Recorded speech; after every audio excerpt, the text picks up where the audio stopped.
story, and some of you don't know anything I'm about to say, and that's good.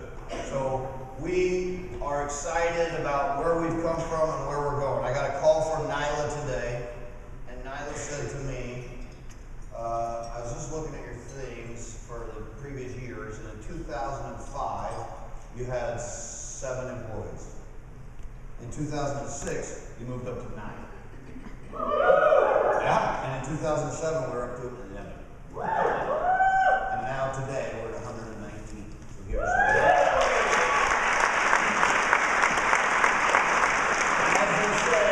you ain't seen nothing yet. So here's what we're going to talk about: how we got here, how we're going, We're down under. All right, chock-a-block, Mike. No problem, Mike. Far better it is to dare mighty things, to win glorious triumphs, even though checkered by failure, than to take with those poor spirits who neither know joy nor suffer much, because they live in the twilight that knows neither victory nor defeat. Teddy Roosevelt. Love those words. That's where we're going. That's what we're excited about. And that's what we're going to talk about today. I'm going to tell you a little bit about our story of how we got to where we were. My background is in emergency medicine. I was the medical director of the ER here in Texarkana at Wadley for 10 years. Had the contract for the emergency medicine contract. Dr. Platt was my assistant medical director the entire 10 years. He was also chief of staff at that hospital. Kevin and Stephen, our partners, were actually nurse practitioners working in fast track at that time. We kind of came up with this idea. Kevin and Steve and I owned another company called Substance Abuse Testing of Texarkana. That's what I was going to say. SAT, as some of you know. And we decided to open, and Dr. Platt and I own another business also, Physicians Longevity and Weight Loss business. And we decided to combine those two and create we started getting this crazy idea that, maybe, now remember, in 2004, how many were around in 2004? Okay, just want to make sure. How many remember 2004? We have some young people, it's crazy, right? So, Cindy, do you remember 2004? No, not so much, all right. So, you remember 2004, urgent care wasn't really a word. I mean, everybody knows what urgent care is now, but nobody knew what it was then. In fact, the Urgent Care Association of America was founded in 2006. So this was a whole new concept that we invented, and they stole and took it nationwide. So we started thinking, there's got to be a better way, right? That people get taken care of faster, better, treated better. What if we could do that? What if we could see people in a timely fashion, take care of them not only as good as they get taken care of in the emergency department by their primary care doctor, but even better. And then I sat in my orthopedist office because I had some sort of injury, and I was in the room, and the door was closed, and I remember this day, and I was sitting there, it was 2005-ish, and I'm sitting there, and I waited like an hour in the room with the door closed. And I honestly started thinking to myself, did they forget I'm here? I mean, honestly, did they just forget? And so I kind of opened the door, peep out in the hall. Everybody seen that happen before, right? But peep out in the hall, and I'm looking around, and I'm like, did somebody forget? We'll get with you when we can. Okay. And I'm the VIP, right? I'm the doctor who's the doctor's friend, and this is how I made treatment. And so I said, certainly we can treat people better than that. Certainly we can do something better than that. So we started thinking about the concept, and we started going there. So here's a crazy concept. We thought, what if the patient's time was more important than the doctor's? Ooh, that's a scary new revelation in 2004. What if the customer who's paying time is actually more important than the person who's getting paid by them? In any other industry, that would seem silly, like a silly question. In medicine, for some reason, that's a legitimate question. So we thought about it for a long time. Thought about it for a year, debated it, thought about it. Should we do it? Shouldn't we do it? Went to the hospital, said, you guys want to do it with us? They said yes, and they changed their mind. They said no. And we decided to go ahead and start and see what that would look like. And then one fateful day, on January the 13th of 2006, I had a meeting upstairs, and the CEO of the hospital said, Dr. Reynolds, by the way, on your way out the door, we're putting the ER contract out for bids. Which essentially means our business is about to disappear. The one we've run for 10 years. And I said, whoa, are we doing something wrong? I mean, Dr. Platt's incoming chief of staff, I'm the head of the med exec committee, we're integrating the hospital. No, you haven't done anything wrong. We're just having financial troubles. so at that moment, we realized, it felt like, literally, like somebody had hit me in the stomach with a baseball bat when I walked out of that office that day, because I didn't know what we were going to do. And it turns out that sometimes in your life, what seems like the very worst thing that could happen to you ends up being the very best thing that could happen to you. Because had that not happened, we wouldn't have had the same commitment that we had to this going in, and we wouldn't be running every day. So, yay for the CEO! Woo! Remember that. Sometimes what seems like the worst is it can end up being the best. But man, did we make some mistakes along the way. So I'm going to tell some funny stories that are funny now and not so funny then. So this is what we really did. I don't recommend this if you're going to go compete with us and start your own urgent care. I'm going to give you a hint. Don't do this. So we opened. We didn't have any contracts because we didn't know you had to have contracts. We just saw you open and everybody just took your stuff. So we didn't have Blue Cross or Aetna or any of those. And so people would come in and they'd come up to the window and they'd say, "Do you guys accept Blue Cross?" And we would say, "Yes, yeah, we take everything." And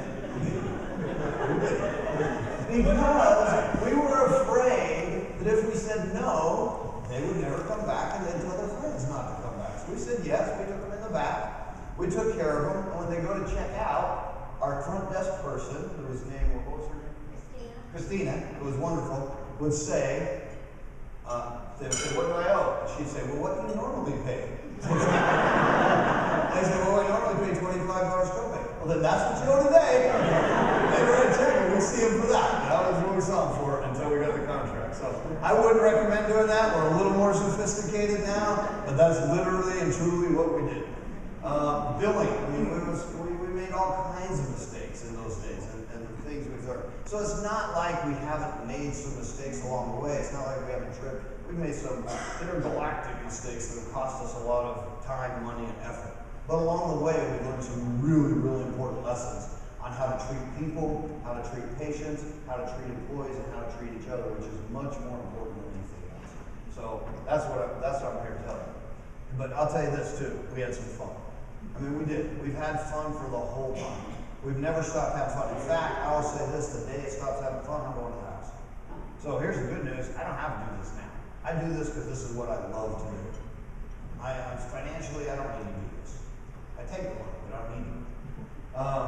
But we had some fun. I mean, I remember having days where it'd be 3 o'clock in the afternoon and I'd go, "You guys want to go to the movies?" "Yeah, let's go to the movies." "All right, put a sign on the door, we went to the movies." Then put a sign out, "Dr. Reynolds took us to the movies and we closed up for the day." "No, you can't do that." These are past stories I'm telling you, what used to happen. But we did that. I remember Saturday, it was noon, it was beautiful outside. I said, "Put a sign up that said I went flying my airplane." So they put a sign up front door, "Dr. Reynolds went to fly his airplane." Off we go. We did some crazy things. So Richmond Road is our busiest, most mature clinic. It's 7 years old, so of course it's the busiest and sees the most patients. Each one of the clinics is headed that direction if you watch and see what's happening. But the interesting thing is, we remember when we saw 5. We were excited. In fact, I remember us doing cartwheels when we saw 10. In a day! In a day. We see 10 in the first 5 minutes, we're open now.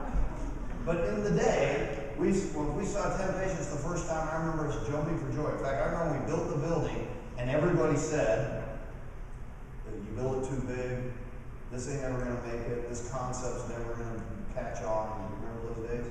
And I remember us thinking, "Geez, I hope they're wrong." And I remember in month 8, Dr. Black coming to me and saying, "I'm about out of money." Because he's working every day in the ER, but he's not working at the urgent care. And I'm working every day in the ER, but I'm not working at the urgent care. We did that for a year. And he came and said, "I'm poorer than I was when I was a medical student. Visas are all went up and savings are gone. Is this thing going to make it?" And I said, "I think if we can hold on for about 4 more months, we do it." And thank goodness we held on for 4 more months.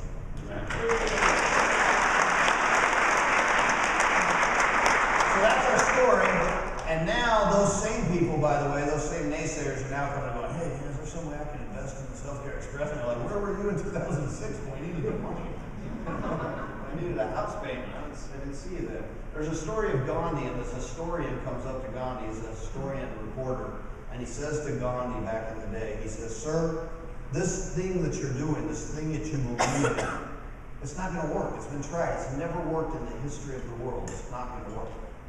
And Gandhi looked at him and said, your job, sir, is to write history. My job is to make it. Right?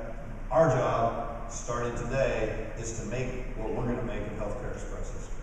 All right? So that's what we're going to talk about.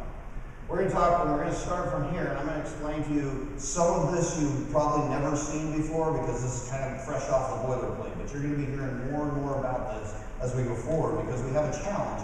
And our challenge is, and I'll talk about it a little bit later, how do we grow and stay small?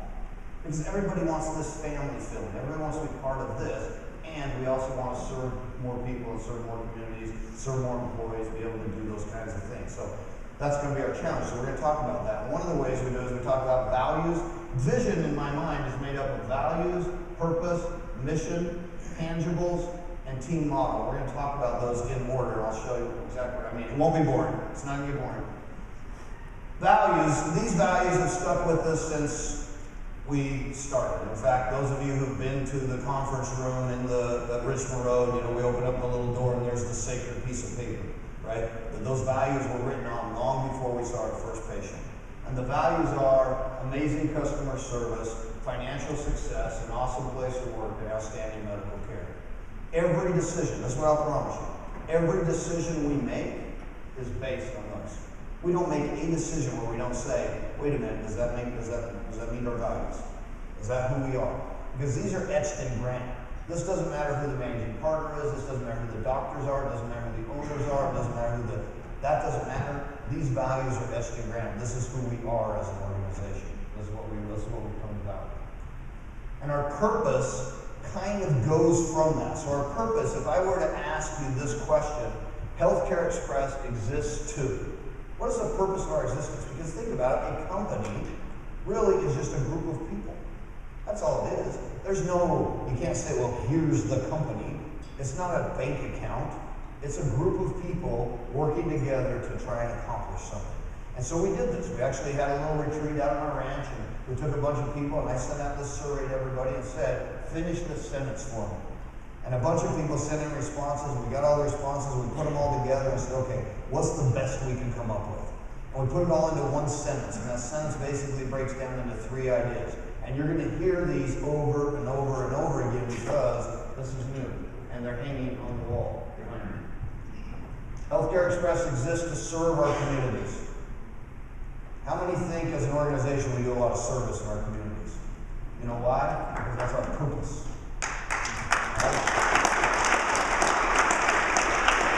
I want to be a purpose-driven company, not a profit-driven company. We have to have profits, right? Without profits, we can't serve our purpose. So financially, we have to be successful. But we're not successful financially because that's the end all. We're successful financially so we can serve our purpose. And what our purpose is to serve our communities. The second part of our purpose is to provide a wowza. Or is it? A wowza experience for our customers. Okay? A wowza experience for our customers. That's important to us, right? Wowza is one word, which we tried to pick all these different words, and Tracy actually came up with the word and said, how about we just say wowza? Because that kind of describes everything we're trying to say. Here's what I want. I want from the time a person parks their car until they get back in their car, I want them to go, holy crap, I have just never been treated like that. I'd have to be crazy to go anywhere else. I'd be crazy to go anywhere else. That's a growth thing. See, people think growth is about marketing and going out and doing all that's important. But the reality is it doesn't matter how many times, how many people you get to walk in the door if when they do, we suck. Right? Growth is about providing for them what they can't get anywhere else. That's growth.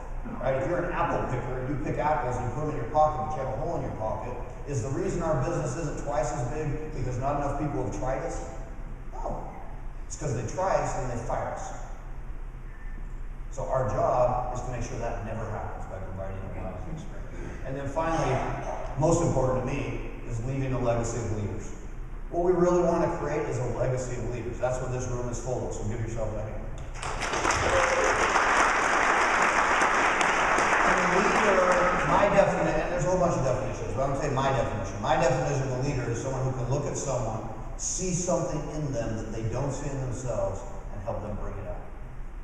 That's a leader. If I can see something in you you couldn't see in yourself, and I can help you then to bring it out. Has somebody known someone like that in their life?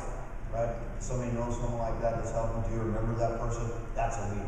And we want to leave a legacy of leaders, not only in our company, but in the communities in which we're at. So that's our purpose. So here's our challenge. How do we grow and remain small simultaneously? And I'll tell you, it's not easy, right? Because look at the biggest companies in the world, and as they grew, they lost their smallness. But there's a few who didn't. And so we have some models that we can look at, that we can watch and say, what would they do? And the number one thing we can do is keep asking the question. Keep thinking about it. What else can we do? What else can we do? What else can we do? Here's some of the things we've come up with you guys know about. We have a company Facebook page that only the company members are invited to and can talk to each other, those kinds of things, so we can communicate with each other.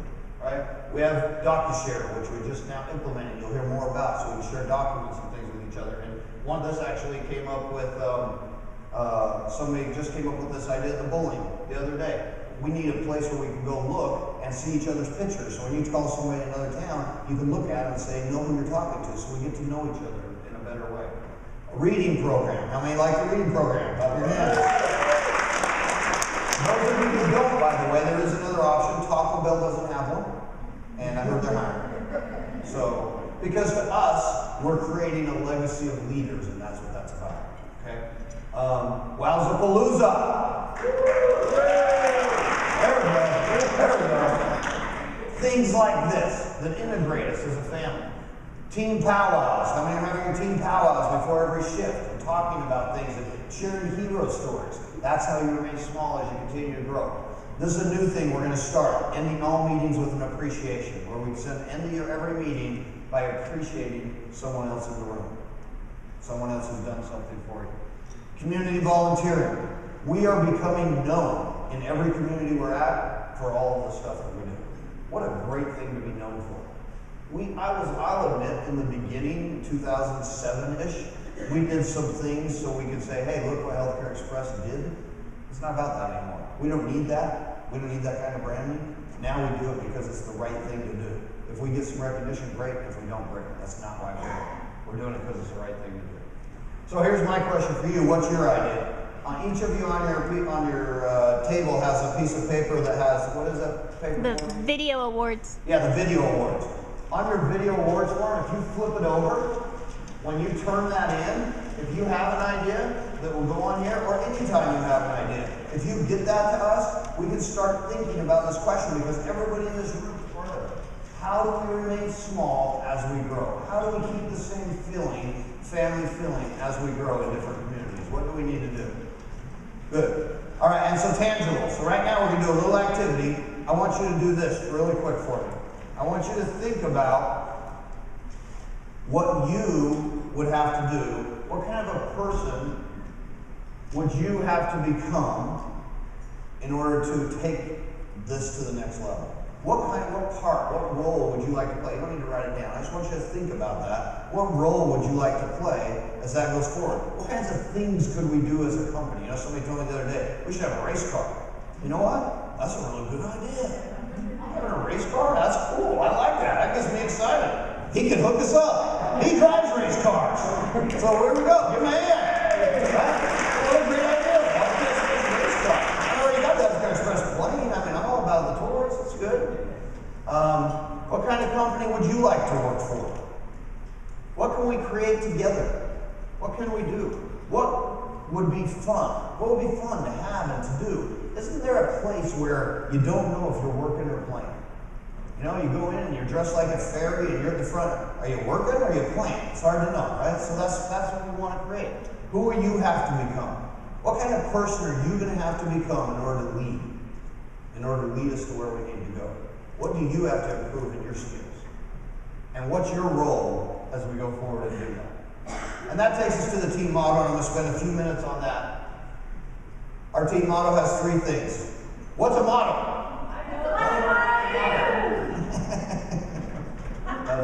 Let's try that again. What's a motto? Yeah, that's hilarious. All right. Isn't somebody supposed to do something like a motto? How you doing? Wowza! Palooza! Superstar!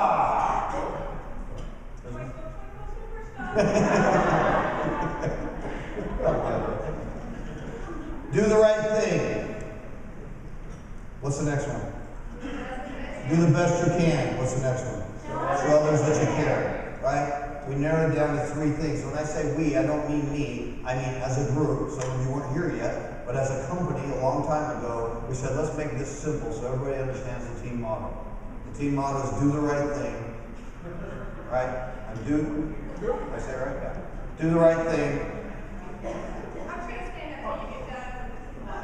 I say motto so many times. You gotta hug somebody every time I say motto? That's so crazy. That's so weird. It's like every time I say motto, you gotta do it again. That's the weirdest motto I've ever heard. Alright, so what is do the right thing? Do the best you can and show others that you care. I love this. There are 2 ways of relating oneself to life. One is playing the horse while life rides. The other is becoming the rider while life plays the horse. The choice as to whether one becomes the horse or the rider is the privilege of every person, but this much is certain. If one does not choose to become the rider of life, one becomes the horse. Life either rides or is ridden. It never stands still. So you get to decide. You want to be the rider or you want to be the ridden? It's up to you. Each person gets to decide that. The right thing. Here's what I see sometimes.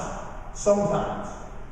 Here's a guy we just hired. He comes to work. He shows up 10 minutes late. Nobody really notices. He takes an extra 15 minutes for lunch. Nobody seems to pay attention. Kicks off a few minutes early and goes home. Nobody's really watching that. Doesn't spend the kind of time and energy he should with his kids. Doesn't do too much, put too much effort into his relationship with his spouse. And he says to his buddy, I've got it made. I'm doing about half the work for a full pay. Here's the problem. He's sowing the seeds of his own destruction. He's becoming his worst nightmare.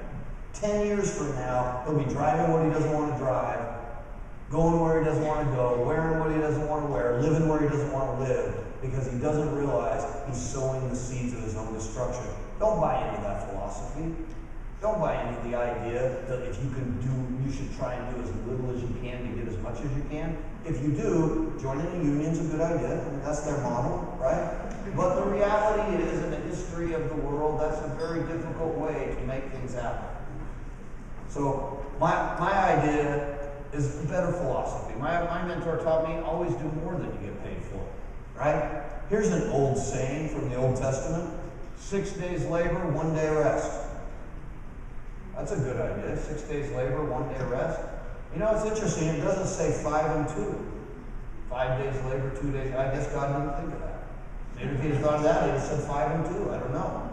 He said 6 and 1. 6 days labor, 1 day rest. So 5 and 2 is okay if that's what you want to do. And labor doesn't mean necessarily punching a clock. Labor means working on yourself and on your family and on your relationships and helping others and laboring with others. Right? 6 days labor is 1 year rest. 1 year. Some of you do that. So the good news is the past does not equal the future. It doesn't matter what you did yesterday. The past does not have to equal the future. You can decide to be anything you want to be. The great thing about America is you can decide to be something completely. So why do geese fly south in the winter? Because they're geese. They're geese. They don't have any other choice. But you're not a goose. You're a human. You can decide to fly west in the winter, or east in the winter, or north in the winter. You can decide to do whatever you choose to do. That's why you're not a goose. That's the one capability human beings have, is we get to create and choose our own future and our own destiny. So here's 3 questions I'm going to ask you to see if you've messed up. How much money have you saved in the last year? The first time I got asked this question, by the way, I hurt my feelings real bad. How much money have you saved in the last year? And if your answer is 0, who put you on that plane? Why did you listen to that? That wasn't good advice. But the good news is you can change that. How many books have you read in the last 90 days? Now in this room, that's a good question, right? But when I got asked that question the first time, I hurt my feelings, right? How many books have you read last night? How many courses have you attended to improve yourself in the last 6 months? If the answer to those 3 questions to you is 0, 0, and 0, you're on the wrong path. I'm here to tell you, as your mentor and your friend, you can't get where you want to go. My mentor, Jim Rohn, said this: if you work hard at your job, you'll make a living. You work hard on yourself, you'll make a fortune. That's true. You got to go to work on you. I had to go to work on me, on who you are and what you want to become, what you want to be, and what you want to do. Watch what you read, what you do, and what you talk, how you talk. Right? So you got to start. And here's where I'd start. I'd start with my 5 closest friends. Here's the crazy thing: you become the average of the 5 people you hang around the most. Raise your hand if you have children or have had children in the past. How many of you believe me when I say your kids start to act like their friends? So how come when you became adults you didn't think that happened to you? It does. You take the 5 people you're closest to, and I guarantee you, you're reading what they read, you're looking at what they look at, you're saying what they say, you're believing what they believe, you're going to church where they go to church. That's what happens. So look around and ask yourself, is that okay? Don't fall for the 90%. Don't fall for the 90%. Don't read what they read. Be in the 10%. The 10% are going to be successful. Good. Second thing, do the best you can. So now when you say a team model, you'll know what we're talking about. The person who says it cannot be done should not interrupt the one who's doing it. I love that, right? That's true. So do the best you can. I'll give you an example. Push-ups. All right, so let's pick somebody in the room to do push-ups for us, shall we? No, everybody's too embarrassed to do that. All right, but I'm going to pretend like I'm going to pick someone. I'm going to pretend I'm going to pick Cheryl to do push-ups. Cheryl, how many push-ups do you think you can do? 3 push-ups. So let's pretend we get Cheryl down here and Cheryl can do 3 push-ups. And when she gets done, by the look on her face, we believe her. That's about all she can do, right? So that's the best you can, right? Well, let me ask you, is that all you can do? No. She could rest 15 minutes, and she could do 3 more. She could rest an hour, and she could do 3 more. She could rest 12 hours and do 3 more. She could rest another day and do 3 more. She could rest another day and do 5 more. She could rest another day and do 5 more. Rest 2 more days, do 5 more. Rest 2 more days and do 8 more. And if she kept doing that, within a few months she'd be doing 30. How does 3 become 30? How does that happen? It's a daily event, right? Or as Jim Rohn says, it's a miracle. It's a miracle, right? It is a miracle, right? All you have to do is put in the effort. All you have to do is plant the seed. God grows the tree. He doesn't ask you to grow the tree. What if you had to grow the tree? How hard would that be? You'd be up all night trying to figure out how to grow a tree. But all you got to do is plant the seed. He'll grow the tree. That's the miracle. So plant the seed. Rest a bit, but not too long. Right? You don't want to rest too long. If you rest too long, then that's how you get in trouble to begin with. So, you snuck that in there, didn't you? This is not supposed to be in this video. This is me doing the Pillars of Pain. Pillars of Pain workout. Are we going to watch the whole thing? No. Okay. This is the tractor tire. Love the skirt. Thanks. I didn't know this was in there. Apparently Stina snuck this in on me. Give her a hand. I could at least wait until I was in shape before you put a video on. All right, enough of that. Good. That's the Pillars of Pain workout. This is a very hard workout. You got to carry that tractor tire, then you got to carry buckets, and carry them around, then you got a rope, and you got to pull this sled that weighs 120 pounds, and then you have to push a truck for 100 yards. By the time you're done, you're vomiting on the side of the road. I think I do vomit in that video. Got vomit there? So you'd be amazed at what you can do. And finally, do the best you can. Continue doing the best you can. I want to tell a story. I'm an amateur on the Bible. I'm an amateur on the Bible. That's for sure. But there's a story about Jesus and some talents. And he had some servants, or he's telling a story about a gentleman who had some servants. And servants at the time is more like considered like an employee, somebody who works for him. And he gave him some talents. And talents were gold or silver, a piece of money.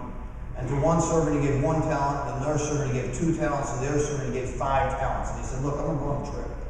And when I come back, I want you to take those talents, go do something with them. And when I come back, you're going to show me what you were able to do. So they say, okay, so then that's what. Now some people say, You know, why did one get 1 and one get 2 and one get 5? And the answer is, we don't know.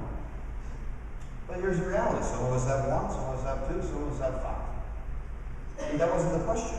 The question wasn't whether or not you got 1 or whether or not you got 2 or whether or not you got 5. It's what do you do with what you got, right? That's the question. We don't know. I don't know. You don't know. Nobody knows. So that's not right. Some people say, well, that's not fair, right? So the guy comes up to me and he goes, man, I don't understand. This isn't fair. This happens to me, and my boss does this, and then I basically, just look at it and say, I don't know why. Things like that seem to always happen to guys like you. Right? I mean, people complain about stuff, but things like that seem to happen to guys like that. So what happened to the servants? So the guy comes back, the master comes back, and he says, all right, what happened to the guy with 5? And the guy with 5 says, well, I took 5 and I made 10. He says, wow, you made 10. Congratulations. You did a great job.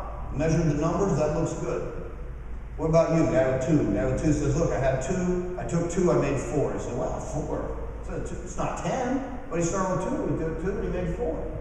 That's great, good job. He says to the guy with 1, what did you do with your 1? The guy said, well, I was afraid I was going to lose it, so I hid it, but I still have the 1, and here's the 1. Did that make the master happy or unhappy? Oh, very unhappy. He said, you're a slothful servant, you don't even know what you're doing. He says, you know what I think I'm going to do? I'm going to take yours, and I'm going to give it to the guy with 5. That's what I'm going to do. Now, kids can answer this question. Why would you give it to the guy with 5? Because the guy with 5 is probably going to take the 1 and go make 2 or 3 or 5, right? Because that's what he's already proven he can do. People once again say, well, that's not fair. Here's what I'm going to say. That keeps happening in the world. Look around. That keeps happening. Show me an example where that doesn't happen. Somebody takes something, let me ask you, you have something very, very valuable to you. You want to give it to the guy who just keeps 1, or do you want to give it to the guy who can turn 5 into 10? What are you going to do with your stuff? Right? I'm going to give it to the guy who can turn 5 into 10. So you want to develop the skills that makes you the guy who can do that. So if you don't, some people say, well, that's not fair, it shouldn't be like that, everybody should be equal. When you make your world, you get to make your own rules. But on this one, that seems to be what's happening. So I'm just saying, live by that. Whatever you don't use, you lose. Whatever you don't use, you lose. Right? You found that to be true in your life? So do the best you can. Measure frequently. How often should you measure? How often should you measure? Every 5 minutes or every 5 years? I don't know. Guy says, how much you weigh? Say 210 pounds. 5 minutes later, how much you weigh? 210 pounds. That's too often, right? But you don't want to wait 5 years to get on the scale. That's too long. So you got to find a time of measure. And this is important because at Healthcare Express, we measure a lot. And this tells you why. Because what gets measured gets improved. How often do you measure? Well, daily. On some things, your health. If you have to eat an apple a day to keep the doctor away, what if that's true? Is an apple easy to eat a day? Is it easy not to eat a day? Can you eat 10 apples on day 10? No. You can't save up for 10 days and then eat 10 apples. It's an apple a day, right? So you got to do it daily for your health. Your relationships, right? You can feed your relationship once a week. No, that's too late. You have a hard conversation, important conversation now with your wife, your daughter, your spouse, your husband, your mom, your dad. You got to have that. That's a daily thing. Weekly, right? Calls, reports, things that you need to turn in your business, things that you need to turn into your supervisor. Weekly is about right for most of those reports, right? And they're going to call you up and they say, hey, you know what? You told me you were supposed to make 15 calls this week. How many calls did you make? And the guy said, well, I made 5, but, and what falls after the but? The story, right? The story, right? And I said, whoa, hang on a second, there's just a little box here. It just has a box, yes or no? They make the box small, so I can't fit the story, right? It's yes or no, right? Because all that matters are results. So we got to look at the results. The box not big enough for the story. And then monthly, financials, your retirement, your weight, your personal financials, the company financial. Can you imagine if we just decided to look at the company financials once a year? Once a year, that'd be good. No, that's probably not good. Did you know in the casinos in Las Vegas, they do a profit and loss statement on every table once an hour? Every hour they're doing another profit loss, because if that table starts doing bad, they shut it down. That's how often they're checking the numbers. You gotta check, you gotta see how you're doing. And finally, you show people that you care. This is the most important one. Never believe that a few caring people cannot change the world, for indeed that's all they'll ever have. Show your caring. I'm going to tell you a little bit about my own change, and I've shared this story with some of you, so I'm sorry to bore you. It's mostly interesting to me because it's about me. But I'm going to share it with you. Everybody give your neighbor a high five and say, the Grinch. Everybody still waiting? Everybody still waiting for a minute? All right, so I'm about to bring Brandon up here in a minute. He's going to take over. It'll be really energy in here. All right, so, and I was in Date with Destiny with Tony Robbins, and I was doing a thing where you kind of look at yourself and your own human needs and who you are and what you want to be. And I decided that my two needs, which have been driving me up to that point in my life, were uncertainty and significance. And that was good because it had gotten me to where I was supposed to be. It had gotten me to what I needed to do.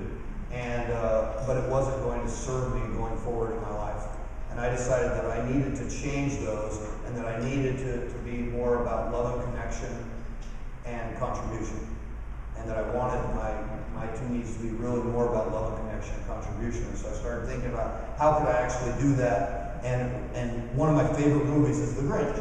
And Pam was joking with me saying, you know, it's interesting, you know, you're going to do the Grinch transformation where his heart grew 3 sizes one day, right?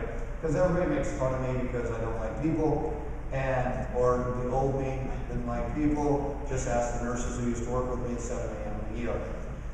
Those are the old days, because now I'm about love and connection. And so this really happened. This transformation, I'm like truly having this thing. Like my favorite movie was Grumpy Old Men, right? Because I wanted to be those guys, because I liked that. It was fun. But it turns out in real life, nobody really likes those guys. They make a funny movie, but in real life, everybody hates them. So I decided that wasn't really what I wanted to be about. So I started thinking about this, and here's the cool thing. So I'm thinking about this, we're talking about this, we had this picture with the heart and everything, and Tony, who's super inspired all the time, crowd of 1,500 people, he's helping this girl up on stage with this transformation he's doing with her, and this guy comes up on stage and he's pushing her arm down, and she makes fun of him and says, well, that's just because he's a small guy. And so Tony looks around and sees me and he goes, Tim, come up here. He knows me.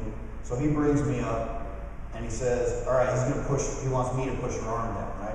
So I'm up there about to push her arm down, and Tony grabs me. Tony's about this tall, Tony's about this wide. Tony makes Hal look tiny. That's how big Tony is, right? He puts his arm around me, and he looks out at 1,500 people, and we've just been having this conversation on you. He looks out at 1,500 people and he says, I didn't bring Tim up here because he's a big guy. I brought him up here because he has the biggest heart of anyone I know. And I was like, wow. I mean, how could he possibly know to say those words at that moment that totally changed my life? And so that night, we were up in his penthouse, and I actually told him this story. And when I got to that part, he goes, I know. Like, it was no big deal. I said, how did you know? He goes, I know. And it was just one of the most fascinating things that's ever happened to me. And so I really did start thinking about how do we contribute? How do we give back? How do we help others? And so here's what I want you to do. Think about mastering your relationships, right? Relationships, it's not an account. You can't put in deposits and withdrawals. It's not a bank account. It's not a money account. It has nothing to do with money. People say, oh, if I could just get to a certain place, then I could do that financially. You know, I know a rich guy. He's an ass. Right? I mean, he eats his food with his elbow in his soup. I mean, a guy, it has nothing to do with that. Right? I know those people laugh at that. I know a poor guy, he's an ass too. Right? Has nothing to do with that. The two things have nothing to do with each other. Right? We've had many great examples of Healthcare Express. So many guys of people in need right here in this room who other people have stepped up and donated money and their BTO and their et cetera, to help each other out. Some amazing stories of how we do that. It doesn't take a lot to show you care. You need to master the vocabulary. The words are important and words have meaning. They do. If you wanted to say to somebody, what's bothering you? And you said instead, what's wrong with you? Does that have a different meaning? Completely different meaning, right? What you meant to say is what's bothering you. What you said was what's wrong with you. You got to be smarter than that. You got to be quicker than that. You have to learn the vocabulary is important. And you have to learn the 6 human needs. We talk a lot about those. I'm not going to go into them here. But it will make you change your world, how you view the world. So finally, and to end with, I want you to decide today to commit to one thing you can change for the better. Just commit to one thing in your life that you can change for the better. To do the best you can, to do the right thing, and to help someone to know you care. And share that with your neighbor after I leave the stage. Finally, one of my favorite quotes that's leading this company right now is this, and it says, until one is committed, there's hesitancy, the chance to draw back, always ineffectiveness. Concerning all acts of initiative and creation, there is one elementary truth, the ignorance of which has killed countless ideas and plans. The moment one commits, this is the key, the moment one commits, providence moves too. All manners of meetings and blessings and material assistance and events arise in one's favor that no man could have predicted. Whatever you can dream, begin it. Boldness has genius and power. Imagine it. But the key word there is you have to commit. You have to commit to it and to it. So I ask all of you to commit to what we're about here. Commit to yourselves and your families. And I leave this with you. And now we're going to, what are we doing?